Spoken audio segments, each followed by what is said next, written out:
Bismillahirrahmanirrahim. Assalamualaikum warahmatullahi wabarakatuh. Kami sore hari ini jam 2 lebih 10 menit tanggal 8 Januari 2022. Alhamdulillah kami sedang arih nafsaka anit tadbir. Kami ini sedang bersantai dengan anak-anak. Kami berbagi cerita, kami ngobrol dan sebagainya. Dan ini mungkin salah satu upaya kita semuanya mencoba berusaha mengamalkan surat At-Tahrim ayat 6, surat 66 ayat 6. Ya ayyuhalladzina amanu qu anfusakum wa ahlikum nar.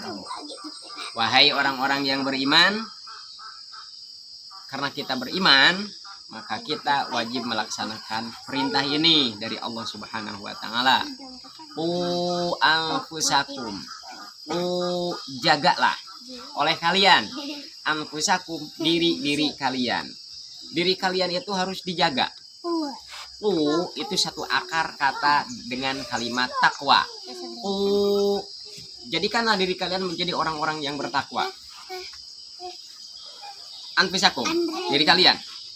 Wa ahlikum, dan juga harus berupaya untuk menjaga keluarga, mengangkat kepada derajat takwa. Kenapa?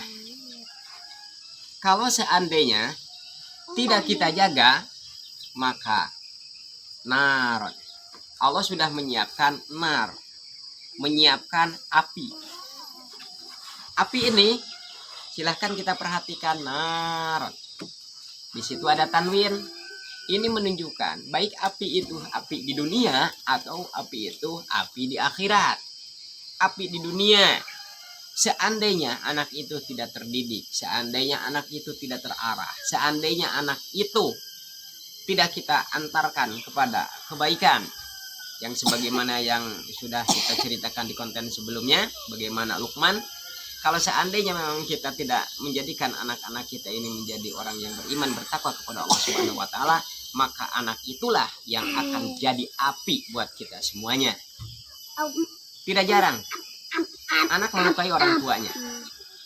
Bahkan tidak jarang anak menyiksa orang tuanya, baik menyiksa secara fisik ataupun secara batin. Bahkan pernah terdengar juga dalam berbagai media berita sampai teganya seorang anak membunuh ibunya, sampai teganya seorang anak membunuh ayahnya. Apakah memang ini bukan api bagi orang tuanya?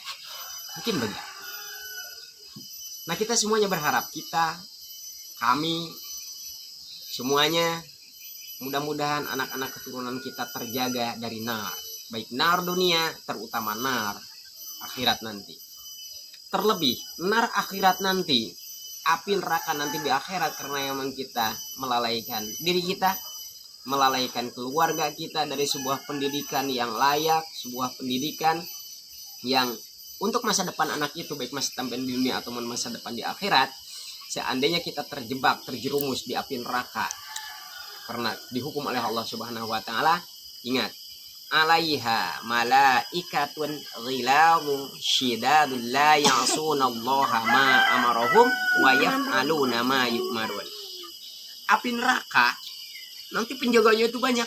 Alaiha malaikatun ghilab. Di api neraka itu nanti, di neraka Allah sediakan malaikatun ghiladun, malaikat yang keras-keras, syidadun, garang-garang. Tidak bisa diajak kompromi malaikat, tidak bisa disuap di malaikat. Syidadun la ya'sunallah. Malaikat ini penjaga daripada Allah untuk menyiksa orang-orang di neraka ini. Mereka tidak pernah maksiat, tidak pernah melanggar dari apa yang diperintahkan oleh Allah. Wa yaf'aluna ma yu'marun.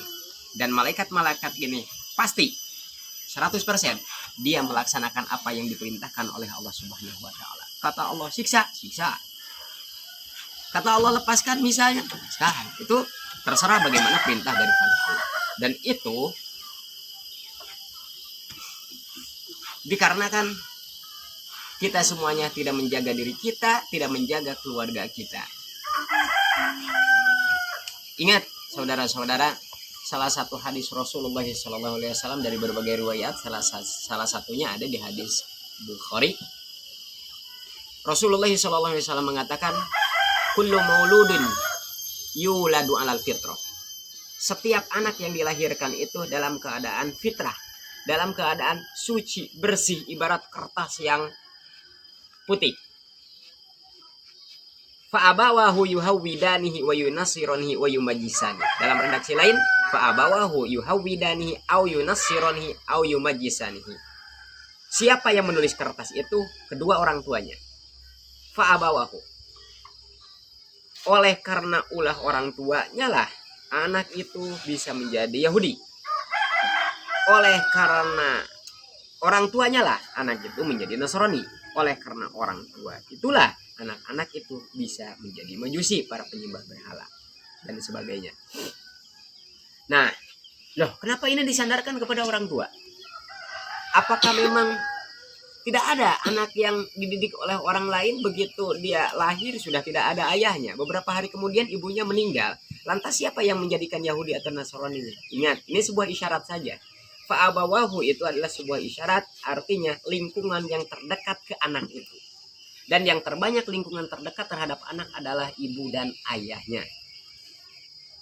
Oleh karena itu isyarat fa'abawahu, mana yang jadi lingkungan terdekat anak itu, maka itulah yang akan mempengaruhi dia untuk menjadi Yahudi, dia untuk menjadi Nasrani, dia untuk menjadi Majusi. Loh, memang tidak ada orang tua yang mengantarkan kepada keimanan. Ingat, di hadis ini tidak disebutkan keimanan. Kenapa? Karena keimanan itu adalah fitrah. Setiap anak itu sudah membawa bekal keimanan. Lantas keimanan itu nanti oleh orang tuanya, baik itu secara didikannya atau secara pembiarannya, mungkin dia bisa menjadi Nasrani. Dibiarkan dengan lingkungan yang tidak jelas, bisa menjadi Yahudi. Atau seperilaku dengan itu. Atau menjadi Nasrani. Atau semisal dengan itu. Yumajisanihi. Nah, oleh karena itu maka kita semuanya sebagai orang tua terutama, kita berkewajiban untuk menjaga keimanan, yang keimanan ini sudah ditanam oleh Allah Subhanahu wa taala. Bagaimana anak kita supaya beriman kepada Allah Subhanahu wa taala dan rukun-rukun iman yang lainnya yang 6 ditotalkan, supaya bagaimana anak-anak kita mengenal rukun Islam, bagaimana anak-anak kita ini mengenal ihsan. Anta'budallah ka'annaka tarahu fa illam takun tarahu fa innahu yaraka. Bagaimana supaya kita dan anak-anak kita ini beribadah kepada Allah seolah-olah kita melihat Allah. Meskipun kalian tidak melihat Allah, maka Allah tetap melihat kita semuanya. Itu saja mungkin obrolan ringan sore hari ini, berkumpul dengan anak-anak. Mudah-mudahan wabil khusus anak-anak kita semuanya, juga anak-anak tetangga kita, anak-anak saudara-saudara kita dijadikan sebagai generasi-generasi yang